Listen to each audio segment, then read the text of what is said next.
La construction de l'église a commencé en 1844, a continué en 1845, et l'église a tenu ses premiers services publics le 12 mai 1846.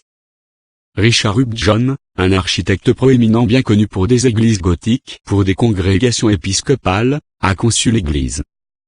L'église coûte environ $65000, dont $10 000 pour la terre, et a dépassé le budget initial d'environ $3,000.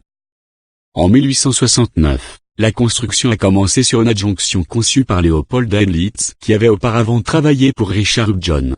Comme la population des hauteurs de Brooklyn a changé au début du XXe siècle, le nombre de membres de l'église des pèlerins et de l'église voisine Plymouth a diminué. Les deux congrégations ont réévalué leur position au sein de la communauté et, en 1934, l'église des pèlerins a fusionné avec l'église Plymouth pour former l'église des pèlerins Plymouth.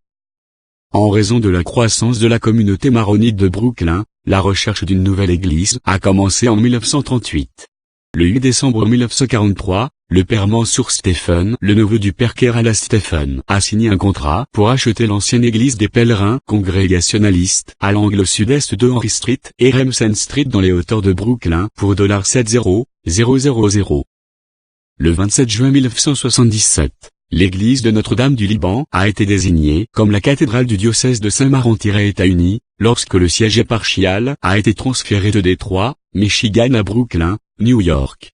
Les portes de l'église maronite de Notre-Dame du Liban ont été récupérées sur le paquebot Normandie, qui a coulé dans la rivière Hudson en 1942.